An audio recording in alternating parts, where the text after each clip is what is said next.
December professional development from the Center for Music Education at Georgia College. We're very lucky today to have Dr. Catheryn Foster, who is the music education professor at Virginia Tech, and she is going to be talking to us about maintaining a work-life balance. Awesome. Thank you so much for having me. Let me get my screen shared and we will jump right in. Fair warning, I am usually a Zoom person and not a Teams person, so if we have technology issues, we're just going to roll with it. But the title of my presentation today is The Truth About Work-Life Balance. And when Dr. Holmes Davis asked me to do this presentation several months ago, my husband was sitting in the room and I said, hey, let me tell you what Tina has just asked me to do. I said, she wants me to do a presentation on work-life balance. And he laughed is not the appropriate word for what he did. I think guffawed might be a little bit more accurate. I was like, well, thanks, honey. Thanks for the support. And then he asked, he said, can I be there for it? Like, can this be two people talking about your work-life balance? I'm like, sure. So we're going to dive right in. I want to talk to you briefly about my roles. And I think this is important for all of us to identify all of the roles that we fill in life. I'm going to start up at the top and I'm going to go in clockwise order. So I'm a wife. That's my husband, Mark. He is the director of choral activities at High Point University. High Point University is in North Carolina between Greensboro and Winston. And yes, I do commute for work to Virginia Tech. It's about 2 hours and 15 minutes one way, but I don't have to be there 5 days a week. And he does have to be at his job 5 days a week in person. So that's one of the things we balance. Next, and this is a little bit of a dated picture. This is me as a mom and a bonus mom. So when my husband and I got married, he had 2 children from our previous marriage. They are now full grown, I would say adults, but children, full grown children. We'll say that. That's Pearson on the left. He is currently studying architecture at North Carolina State. Super proud of him. He's way busy all the time. He is holding the child that Mark and I have together. This is Wilder. Wilder is now 4. And then on the right in that picture is Michael. And Michael is the communications director for an International Legal Technology Association. It sounds super impressive when we tell people that. And he lives right here in High Point. And we're just so proud of all 3 of our boys. My next role is a professor.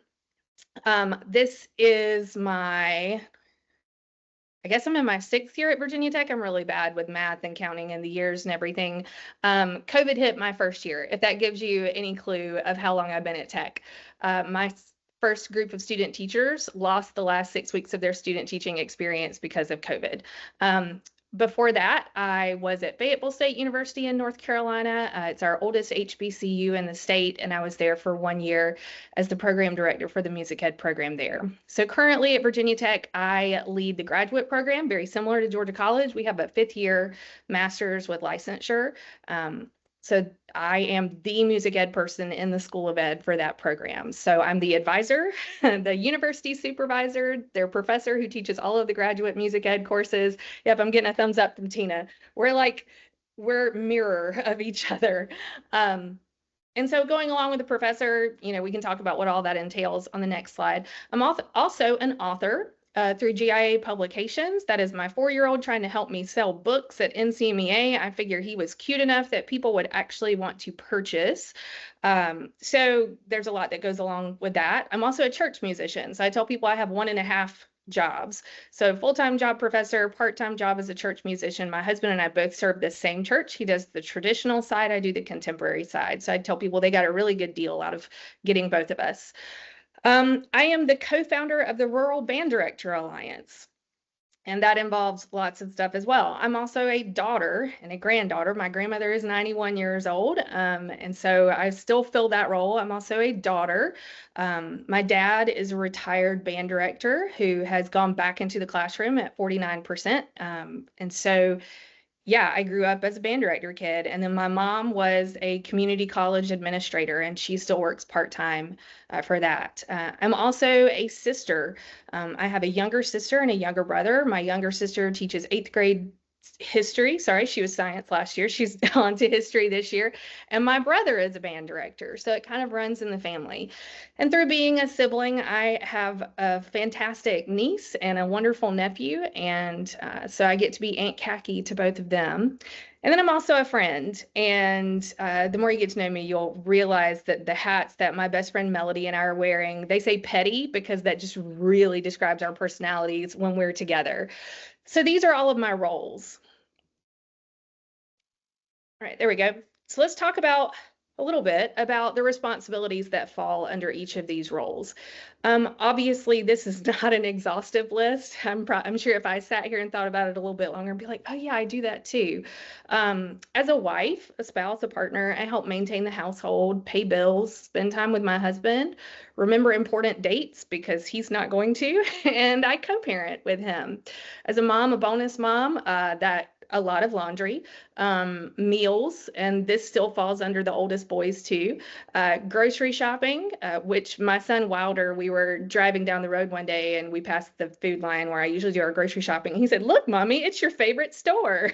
Like, well, I'm not sure I would call it that, but he does know who does the grocery shopping. Bath time, clothes shopping, bedtime, school drop-off pickup, college care packages, all the decisions. And I say all the decisions, those are usually ones I share with my husband. He's 4, and so we're making a lot of decisions. As a professor, I teach, I research, I do service to the university and to our partner schools, and then just in the music ed world. I travel a lot to present at conferences, and I also advise all of the graduate music ed students. As an author, I travel and present. There's a lot of marketing that it's one of those little secrets about writing a book. You're like, yay, I wrote a book, and now you have to fill out or figure out how to market it and sell it. And then sell books. That's super important at this point. As a church musician, I'm there on Sundays, Wednesdays, some Tuesdays, and I help with the worship planning. So there's a lot that goes along with that. As the RBDA co-founder, I maintain our social media presence. I schedule and host webinars. I present to stakeholders, which is the picture you saw on the previous slide. We have put together a rural all-star band because I don't have enough on my plate and I wanted to spend Thanksgiving 2026 in Philadelphia with a bunch of kids I don't know. So we've put together a rural all-star band of 5 rural bands from around the country who are going to come together to march in the 2026 Philadelphia Thanksgiving Day Parade. And then I also had a podcast that had around 28, 30 episodes in it. As a daughter and sister, I travel to Georgia a lot because that's where my family is based. And I want to make sure that my child has a very close relationship with his grandparents, his aunt, uncles, his cousins, all the things. And I also try to realize how lucky we are that my grandmother at 91 is still alive and still kicking and functioning, and she's got all of her facilities. And it's not often that a child gets to spend this much time with a great grandparent. So we want to take advantage of that. I try to help even from a distance most of the time. And I'm waiting on this phone call now. I'm waiting on my dad to call and say, so what do I need to get your mom for Christmas? So that's a phone call that I expect every single year. Try to maintain those relationships. That's a lot of FaceTimes. Assisting with aging grandmother when possible. I was there to help move her into assisted living a few years ago, pack up her house in South Georgia and get her moved about 3 hours away. And there we go, help my dad buy gifts because that's always there. With friends, phone calls, text messages, traveling, maintaining relationships, many of which are long distance. The older you get, your friends get spread out into the far corners. So trying to maintain those relationships. So what is work-life balance? And I'm going to be honest, I was like, well, let's see what Google has to say.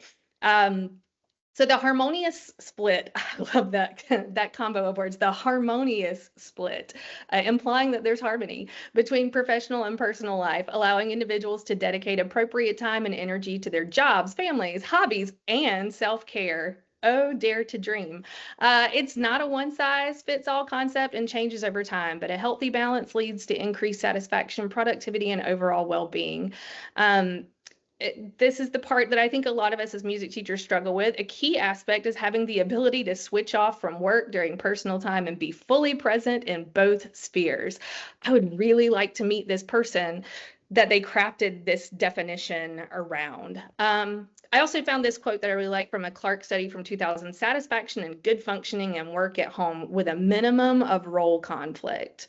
So in my mind, when I'm trying to put a visual with that statement, I've got a circle with work and I've got a circle with personal life, and those two never meet, and we just avoid all the conflict. I don't know how realistic that is either. Because I'm a college professor and I do a little bit of research, we're going to look at what the existing literature actually says about this. So why do we struggle? Why do we as teachers struggle? So there are some unique aspects of teaching that complicate our work-life balance. The first is we are expected to be both professionals and nurturers. And as I would say, over the last 30, 40 years, especially, I know it started before that, but there's a higher expectation put on teachers to be that nurturer and to help take care of students. We are filling the void that a lot of our students have in their home lives. They may not have somebody there to stand over them and make sure they complete their homework. They may not have somebody who reads to them on a daily basis. They may not have somebody who just gives them a hug on a regular basis. And so because we spend so much time with our students, we look at the hours they spend in the school building and school activities compared to the hours they spend at home, especially when you look at awake hours, they're spending a lot of time with us. And so that expectation has been placed upon us. Teachers demonstrate a willingness to allocate our personal resources. So I guess we've done that to ourselves. With personal resources, this can be everything from financial to personal capital. Those personal resources are the things that we do put forth, like that nurturing, like spending extra time. Those are our resources. Time is such a valuable resource. And this leads to an increased demand for caring. It's like, well, if they're going to do all these things, then I guess it's okay for us to expect for them to care so much. Teachers may also view their profession as a calling, and I think we've all probably heard that. We've either said it or we've heard it. Like, I felt called to be a teacher. The faith spiritual side of myself, it's like I never needed to go on a mission trip because my mission field was the classroom. I was doing a lot of mission work in that classroom. So there are some sources down at the bottom of this page and over the next two pages that you can check out as well. Let's see. There we go. So the impact on teachers. So a lack of work-life balance, and this is all still research. So teachers often end up taking the roles of parents, friend, facilitator, and therapist. And one of the things I really try to impress upon my graduate students is this last word, therapist. We as teachers are not trained to be guidance counselors or therapists. And because of that connection that we build with our students and those relationships that we build, it's really, really easy for us sometimes to find out about the things that they're struggling with and want to be the fixer. We want to fix all the things because we want our students to be happy, because we love and we care about them and we want to make sure that they're taken care of. But we have to go back to, we are not trained to do some of the things that those students need. So it's totally fine to sit there and be a listener and say, baby, sweet baby, I care about you so much, but I really think you need to go to the front office and talk to a counselor. Okay. And that's okay. That's probably one of the best things you could do for them and for yourself. Caring and worrying is time consuming and potentially stressful. It is stressful for teachers striving for balance. We also see the dissolution of relationships. And for anybody who's been in the music ed world for very long, you probably know, you can probably count on one hand, fill up one hand with the people who you've known who've either gone through a divorce or a separation, or have struggled to maintain lasting relationships because of the commitment to their job. And for full transparency, I'm one of those people. I'm in my second marriage. My first marriage, I had a friend say once, we were not equally yoked. I was very career driven, especially once I got into my master's program and I realized that the person I was with was not, and we had grown apart. And so, yeah, there was a dissolution of a relationship that I just did not see coming.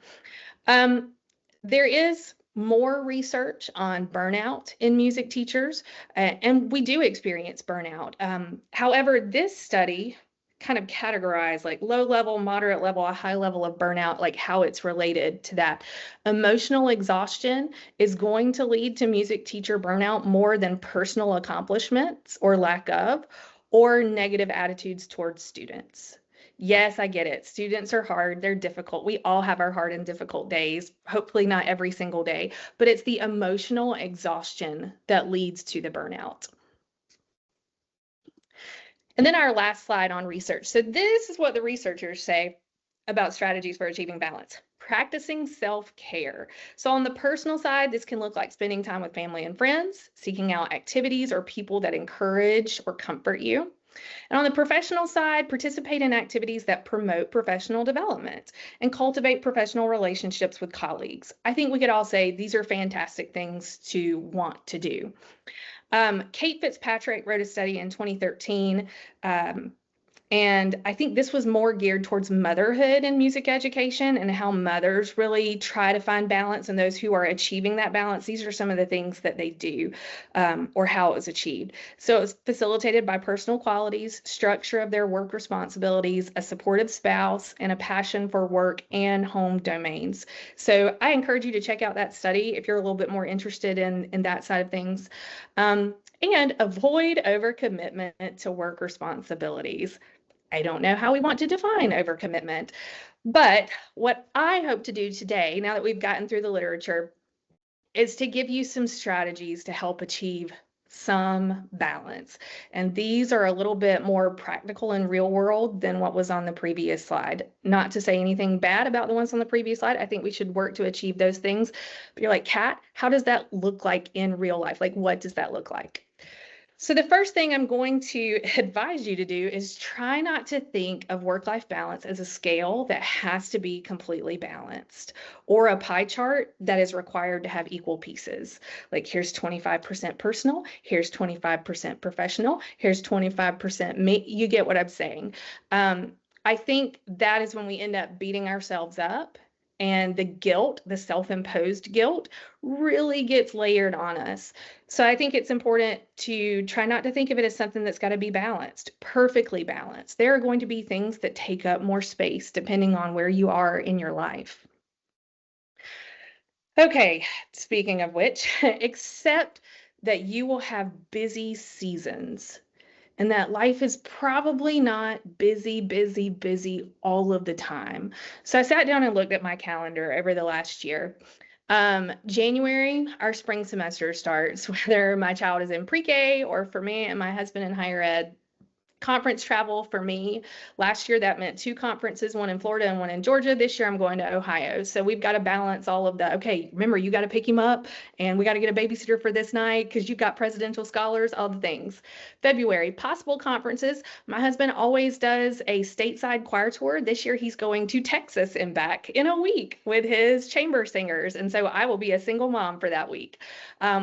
Also during February, I'm out doing concert band clinics. March is my spring break, yay, but that doesn't line up with my child or my spouse, so maybe a good thing, I don't know. Possible assessment judging, like this year I'll be judging. April, we've got church obligations, and my husband has concerts, all the concerts. In May, we hit the end of the semester, which usually tends to be busier for my husband than it is for me, but everybody, if you're married or you have a partner, like you know that busyness can start weighing on you as well. For Mark, he's got graduation, performances, usually an international choir tour. This year he's going to Ireland and he'll be gone for 10 days. Yes, and for the last 2 years, it's been, don't you want to go with me? I would love to go with you, but our semester calendars don't line up and I'm still teaching and signing off on student teaching paperwork. So there's that. So very cool. June, Wilder's end of school, Wilder's birthday. Mark does more international travel to Prague. I'm teaching summer classes. July, I was shocked to see that there wasn't really a whole lot on our calendar. So either I just gave up on calendaring at that time, or we actually did have free time. In August, our fall semester starts, and since we're all adults, I am not ashamed to say there is a week in our house that we refer to as Hell Week. It is back to school meetings for Mark, which is Monday through Friday, 8 to 5, and then he brings his chamber singers in on that Thursday. They have a party at our house, and each year we look at each other and say, why do we do this? Why do we do this? I'm hoping that this next year, things will change. But then Friday, he has to perform at opening convocation as well as on Sunday. And all during this, I'm having to travel to Virginia for meetings. If we're lucky, our child is back in school. The stars did align this past year for Wilder to already be in school. The year before, he was not. So my mom's traveling up from Georgia to stay with our child while we're doing all the meetings. Not my favorite time of year. Which is probably why the first 2 weeks in the semester, I just kind of collapse. I'm like, nothing's due. Nobody's really looking for me. As long as I'm here for my students, I'm just going to back off a little bit. September and October bring marching band judging for me. My husband is lucky to have a week-long fall break, so we try to do something as a family. November, more conferences.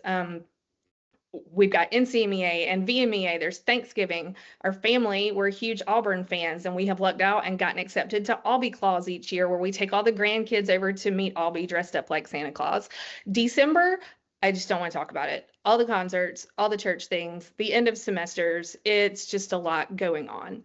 So as you can see, some seasons are busier than others, and I challenge you to take a look at your year-long calendar and figure out where your busy seasons are, because that's going to impact how we take a look at trying to balance work and life. So let's talk about calendaring first. It's really important to document your time. So I've got an exercise that I want to challenge you to do, and just a little background on this. In my first year at Tech, I wrote into my contract that Tech would pay for me to complete the Faculty Success Program. And this is a program where for people in higher ed who are new to higher ed, you actually learn how to be a faculty member in a higher ed institution and how to be productive.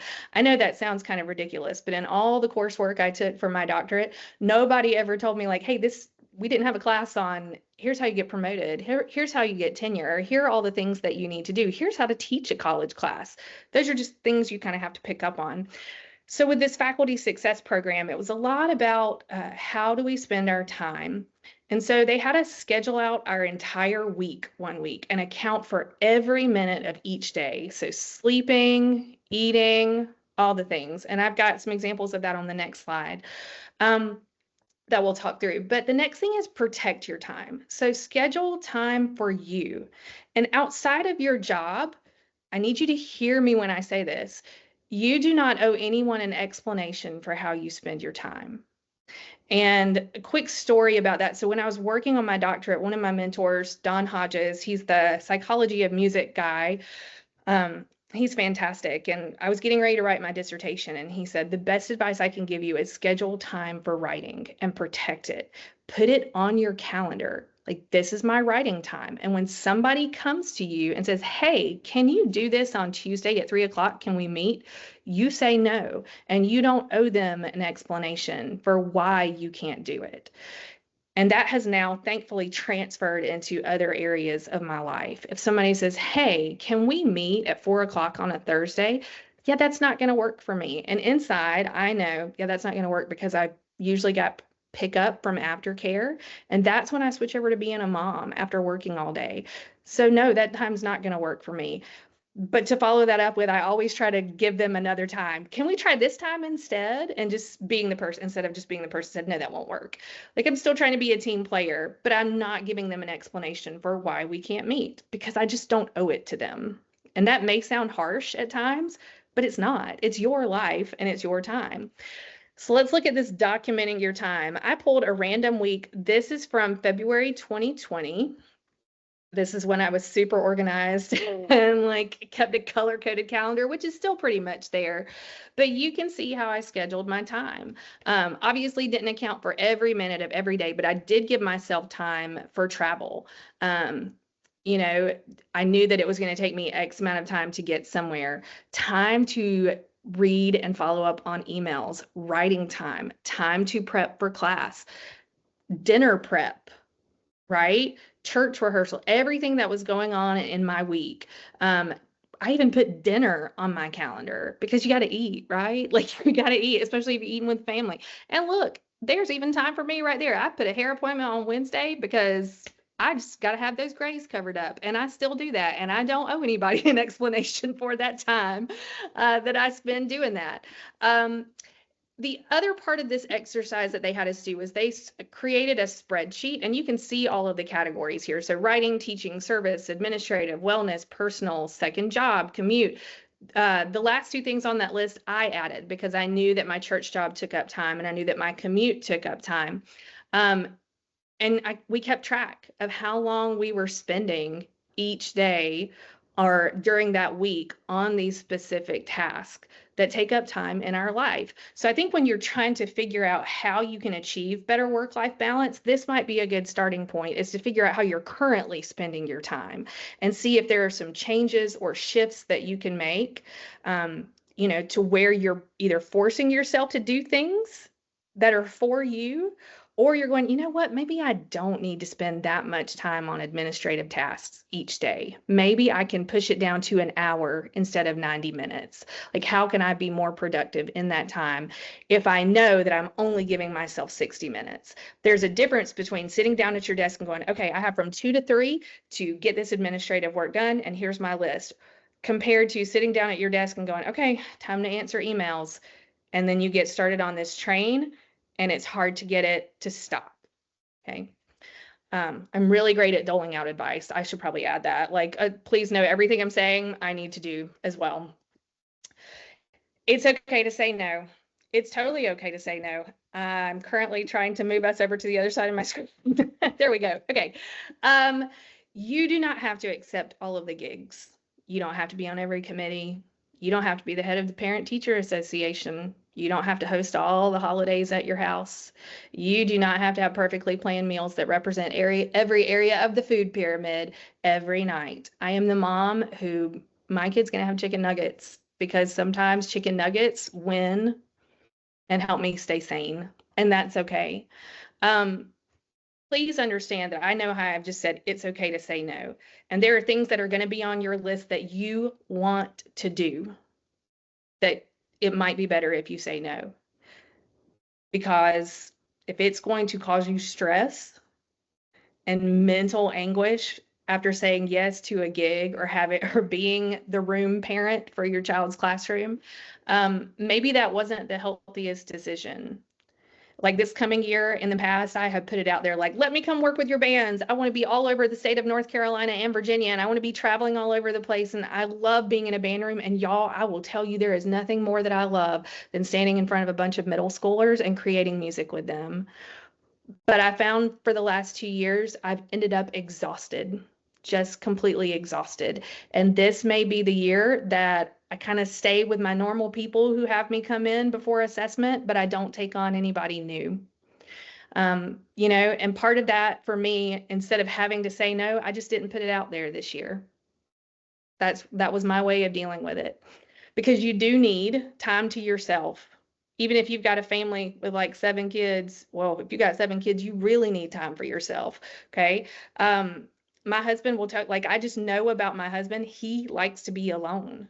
And so I'm not offended if at night he's like, okay, I'm going to go down to the basement. That's where he just kind of piddles. I'm like, cool. We both get our alone time. I love him. He loves me. We're cool. But we also are separate human beings and don't have to be together 100% of the time when we're in our house. That does not justify our relationship or our marriage. You need time to rest.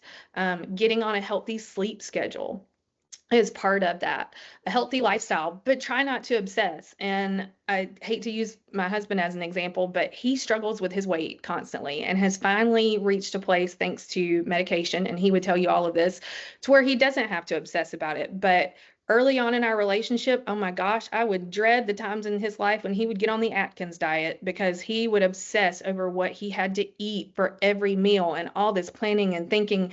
And then it was rubbing off on me because I'm the one who cooks in the house. I'm like, oh, what can he eat? What? No.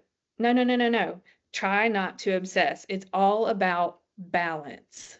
All right. It's all about balance. It's okay to eat pizza one night and then eat a salad the next night. All right. And an opportunity to be present. You have to have that opportunity to be present. For me, that has been, especially this last year, being more conscious about when I'm on my phone around my kid. Because I know, number one, I'm modeling for him that it's okay to be on my screen all the time. And number two, gosh, he's so cool and he's so smart. And I don't want to miss something. I don't want to be that mom who's looking on my phone and then he says, "Hey, mommy, did you see that?" No, I missed it because I was on my phone, probably doing something stupid that didn't even matter in the moment. So making sure that you have the ability to be present.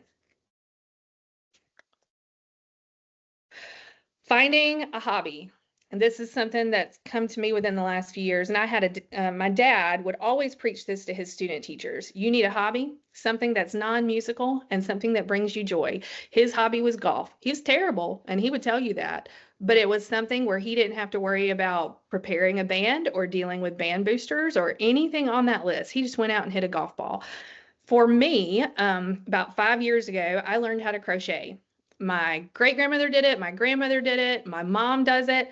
I did not want that skill to end with me. So I learned how to crochet. Now I make blankets and I enter them in the county fair. Y'all, how cheesy is that? I tell everybody I'm on a quest to become the quintessential Southern woman, and this just happens to be part of it. I make blankets for people. I love to cook. I love to be in the kitchen. So for me, in those not so busy seasons, this is where I find my joy. In the busy seasons, it's what's the fastest thing I can make tonight just to get food on the table to where we're not eating fast food. So I love to cook. My students, I actually had an alumni panel join us the other week to speak to my graduate students, and I was so proud of them. Each one of them was talking about, oh, this work-life balance, and my summer is for me, and I travel. I have one former student, she went to Mexico and Tanzania this past summer. Number one, I don't know how she's doing that on a teacher salary, but bless her, she's better at financial planning than I was at her age. But I mean, they're all traveling and going and being with friends, and I told them, I'm like, y'all, I'm just so proud of y'all because I know I did not model that for you. And they said, Dr. Foster, you preach to us all the time about work-life balance. I said, well, I'm glad I did, and I don't even remember it. But do the things, take that time, travel, let that become a hobby. Maybe it's more outdoorsy stuff. I'm not a huge outdoorsy person. I try to be for my family, but I try to do these things that are going to bring me joy. And the other good thing about learning how to crochet is it keeps me off my phone in the evening. I can sit there and do that and still be more present than when I'm on my screen. Another thing that we need to talk about is putting systems in place at work and school that will help you achieve some balance. So at home, that may look like meal planning. Start small. For me, it is cooking a big pot of something on Sunday evening that we can eat Sunday night, and then I can take leftovers with me to Virginia on Monday. So I'm not driving through McDonald's on my way home trying to eat and drive home late at night. I just take something with me and I eat on my break in our 3-hour-long graduate class. I know that there are people out there who are great at like, okay, this is what we're doing every single day, and they've got all the Tupperware and they've got all the things. That's not us. But we do start small. Like, okay, I've got Sunday and Monday covered, and that's when I know I have the time to do it. Another way to look at meal planning, and I have a friend who's really good at this. She works at the central office at the Board of Education in Houston County.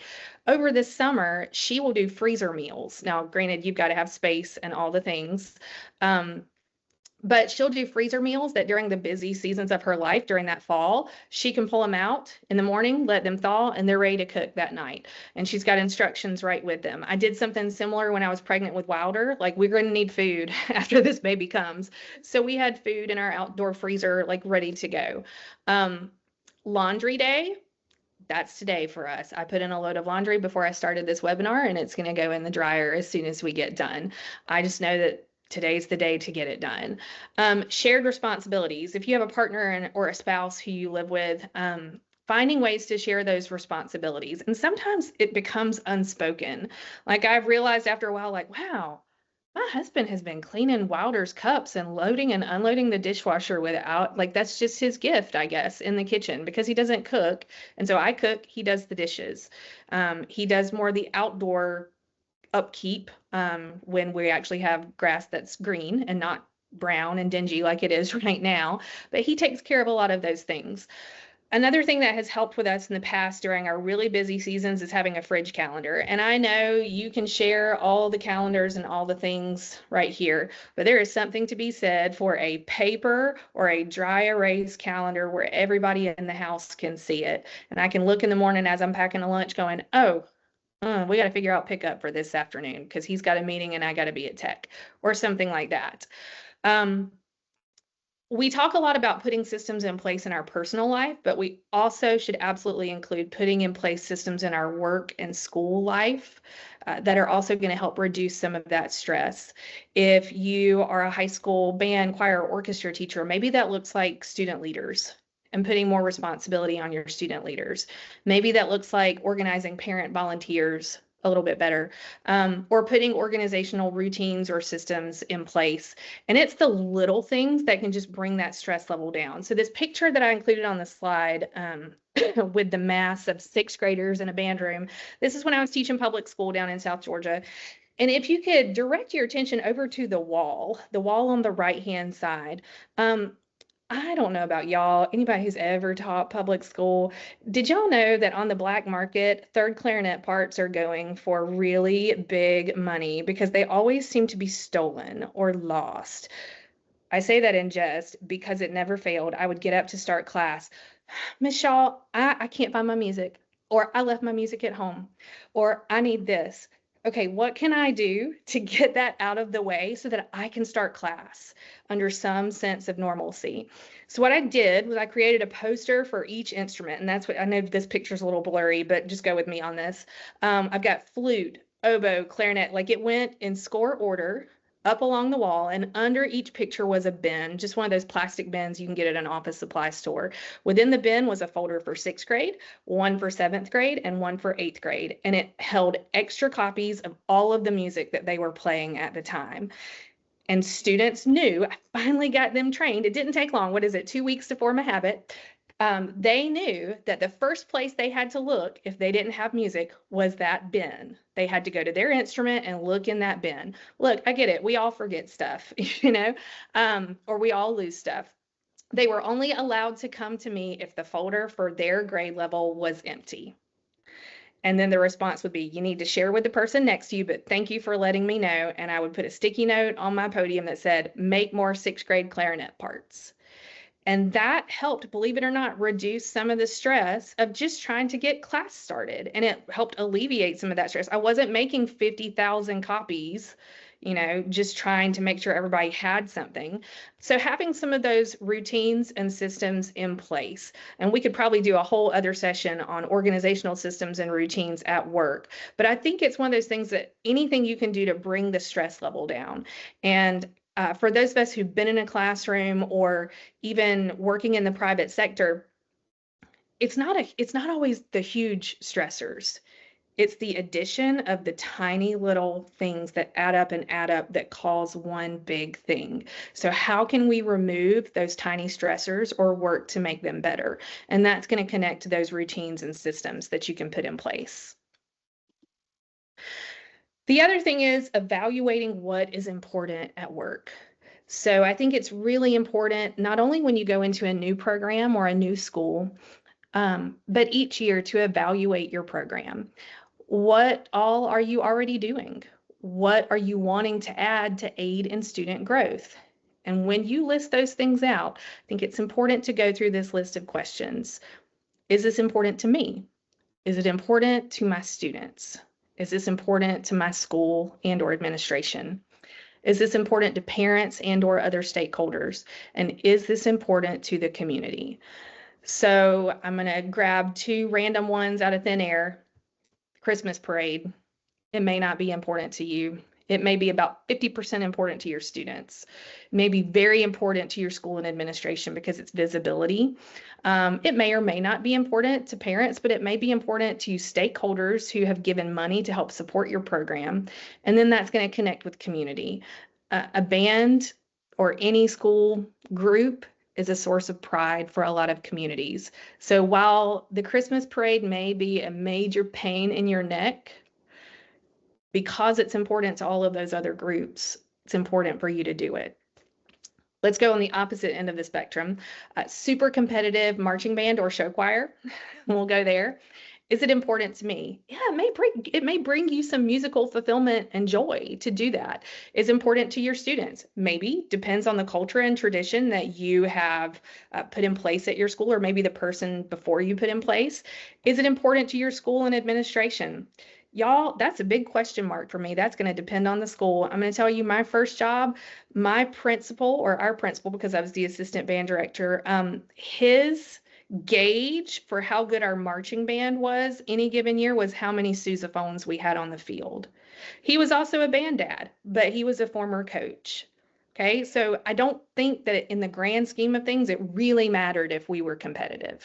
Okay, is it important to parents and or other stakeholders? That's another question mark. I taught in Lowndes County, Georgia. It was very important to the parents and other stakeholders that we competed because it was a tradition and a culture that had been fostered since the late 1970s at that school. And I think any band director going into that school saying, hey, we're done competing, they're probably going to get run out of town. And that would also connect to community in that. Does your community even know that you compete? Like, if they don't know, it's probably not important to them.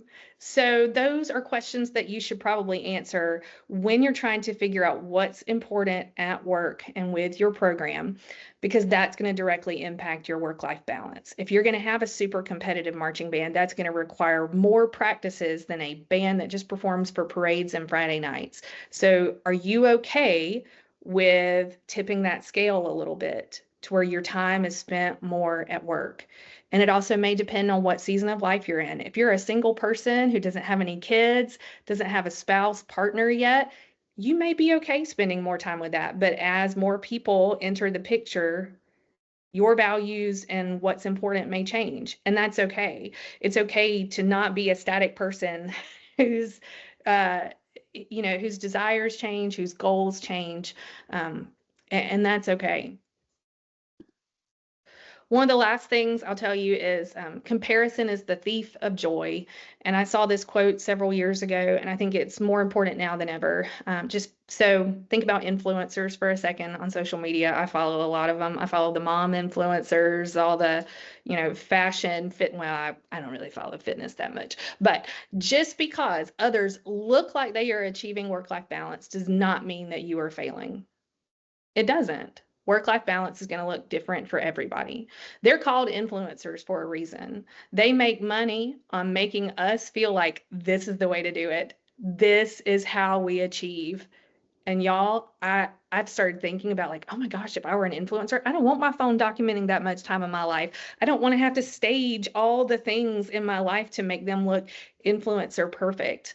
So before we go into a question and answer time, round back around to the truth about work-life balance is that you're never going to get it right 100% of the time. And you can see a picture I might put on Facebook of my Christmas tree, but in real life, there's the rest of my living room where the ornament boxes are still out. My golden retriever is looking super sad in that chair.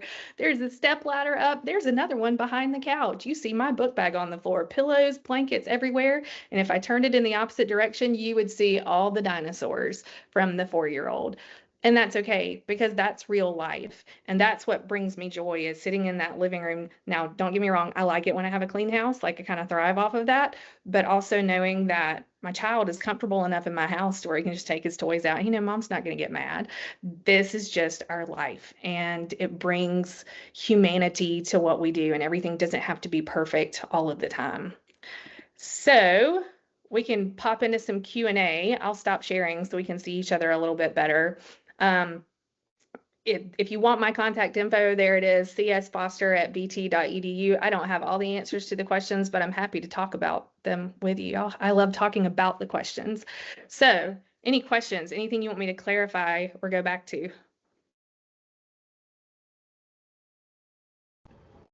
I wanted to hop back to the putting systems in place because Tori, I felt like, had a really nice system to open her class. So Tori's a middle school choir teacher, and she uses students to lead the breathing, the everyday portion of her warm-up, so that she can take attendance and she can, set up the computer for observations with me and whatever she needs to do. And then she hops in on the warm-up part that goes into today's goal. And so that, that little system allows her to breathe. You know how stressful it is to try to get the attendance in while we're also starting rehearsal. And Right.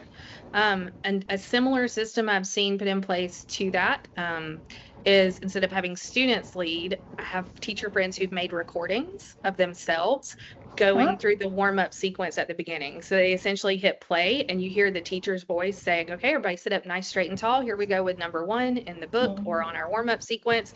And they get a click for a count off and it just goes. And then, like you said, the teacher steps in when it's time to do the transfer things where we're doing things in warm up that we want them to transfer to the rest of rehearsal. That's a great. I wish I had known that because I stressed myself out 6 periods a day as a middle school band director. Huh? Yeah. I wish that I had found a better way. Like, I love the music system I had in place, but that didn't fix the Miss Shaw, I need a new read. Or Uh-huh. I don't know how many free reads I gave away because of all the times I said, just go get one out of my office. My mouthpiece is stuck. Yeah.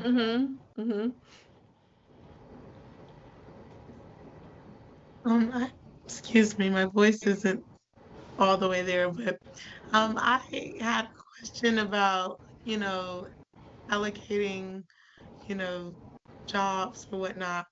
Like, when you said about parent volunteers, that's something I really want to incorporate more. Because there have been some parents who came up to me and said, "Hey, whatever you need, I'm here to help," and which is really cool, but it's also really hard to like ask, and I don't want to bother them or don't really know how, honest they are about offering that help. But just recently, I, took some courage and I reached out to one of the parents who offered to help, and she's actually the president of the PTO at our school. And so she came by the other day in my classroom and we talked for a long time, but she was just saying how like she's really happy to help, and I was trying to see like how can I get other parents, who are in the same boat as she is, who can help in ways just in the little stuff that I find, I have to do so much, like, oh, I gotta do this, I gotta do that. Um, just allocating that, like trying to find the best way to, build something like that, a community or committee of sorts. Um, that way you know, I'm not so stressed. But yeah, without making it feel like I'm just like, you do this, you do that. Like, I don't want to seem bossy. So I'm just trying to figure out what's the best way to go about starting something like that. Yeah, so I have some suggestions, and you're at a middle school, is that correct? Okay, so when I taught middle school, it was the weirdest thing, but I was encouraged to not have a booster organization. And that sometimes makes it hard to find parent volunteers. And I wish I had put this system in place when I was teaching, but of course, like I had this great idea a couple of years ago. And especially now that I have become a parent, I have found that a lot of parents want a specific job, or they might want to be a one-time volunteer and they don't want to just sign a blanket. Who's willing to volunteer to help the choir or the choir director? They're probably not going to be the people who sign up for that. So what I actually sat down with a former student and brainstormed because he was having trouble finding volunteers to help out with marching band stuff, moving prop, floating equipment, all the things. I said, Nick, what you should do is during the summer, sit down and make a list of the things that you'll need help with in the fall. Very specific tasks. It might be, I'm thinking back to all the things I did as a middle school director, helping distribute fundraiser items when they come in. Because we would sell cookie dough and candles, and I would have to essentially stop teaching all day long so I could separate all this stuff. Now, grand scheme of things, like that was totally fine because we made good money and that was going to benefit the students later on. But probably not the best use of my time on that day for the students. So are there parents who would be willing to come in and do that, even in shifts, like maybe come in for 2 hours or 2 hours here? Are there parents who are willing to help out on concert day and have very specific jobs listed? Like, hey, we just need some people to come in and help set up chairs. Like if you're having to do your concert in the gym, like I was a gym concert person, Yes. we need somebody to come help set up chairs, or we need people to stay after who are willing to haul everything back to the band room. And now with the creation of Sign Up Genius, that has been just the greatest thing because, you know, we've used it at our church. I use it at my son's school, like all of these organizations, and you can go in and put these specific tasks so that people don't feel like they're signing up for a blanket, like, oh my gosh, Ms. Harris might call me at any point in time and ask me to come do this thing. I hope she doesn't do that. That way people know their schedule. They know what they're able to do. And then see how many volunteers you get. And it may be that you start a separate one in the spring. Okay, in the spring, here are all the things that we've got to do. Well, we've got assessment, and I'm going to need some parents to help out that day. Or I may need a parent to come in the day before and help me get everything organized. So I'm not trying to do it the morning of. It is great to have like those 2 or 3 parents who you can constantly call on, and you know that they're going to be a good chaperone, or they're going to be able to help watch students during a concert. And you know, they're the people you can always go to. But for the majority of your parents, they're a 1 to 2 time volunteer. And that's great. And they have a role and there's a place for them, and they can still help out with their child's activity. They just may not have the time to do everything else. So that would be my suggestion, is sit down at the beginning of the year or the beginning of the semester, make a list of things you know you're going to need help with. Obviously, other things will pop up. That's where you call on those 2 or 3 who are your standards. But have that and send out a Sign Up Genius. And you may send out a Sign Up Genius once a month, even though you already know what's coming long term. Hey, this is the help that I need in January. Anybody who can sign up, be super grateful. And see if you can get them that way instead of asking them to commit for a whole year. Mm. Yeah, that sounds cool. That sounds a lot easier than what I was trying to come up with. Yeah. You know, you just notice everybody's busy, not just music teachers. Everybody's busy, but yet most parents do want to help and they do want to be involved in what their child is doing. Even if there's stuff that people could do from home, like, oh, I need such and such typed up, or I need such and such done. See if you have parents who work from home, or, you know, maybe they work a shift where they can't really come up to the school to help, but they could help out from home. I guess it doesn't hurt to just ask and see, you know. The worst they could say is no. And you're already doing all of that stuff anyway. So the worst they could say is no. It's not necessarily putting anything more on your plate. It just has the potential to take some stuff off of your plate. Kind of in a similar vein, I am curious. I am looking at also trying to recruit an amount of help, you know, just like extra pair of hands. I'm an elementary music teacher and I run a chorus club. And like in classroom instruction is fine, but the chorus club is like starting to become something. I have 40 kids that signed up and it's just me in that room, which is great. I'm so happy that all the kids, you know, want to participate in chorus, but it can feel really daunting. And I've gotten to a point where, you know, we meet after school and it's an in-school activity for that reason. So kind of a inverse of this question is, do you have any guidance for how to go about recruiting like an extra pair of hands from staff, like from within, you know, the same school? Just because it feels like, you know, I mean, I'm a first year teacher. I'm 25. Demographically, I'm not necessarily like close friends with any of these people yet. I mean, I definitely have like a strong connection with a lot of them as like, you know, coworkers, like good friends at work. And I think that in general, and at least in the school where I teach, there's this sense of like, everyone is like, well, if you need anything, let me know. And there's like help from everywhere, but that makes it hard to figure out where to actually select to get help from. And if you have any guidance, I think that would be helpful. So a couple of things. Number one, since you're still so new at the school, I think one of the first things to do would be to position yourself and your program within the school to where they love you. Like they love you. They can't imagine their school without choir, without even an after-school choir program. So what that might look like is, first of all, go to your school secretary, because I'm pretty sure she would have this information. Find out all the faculty and staff birthdays.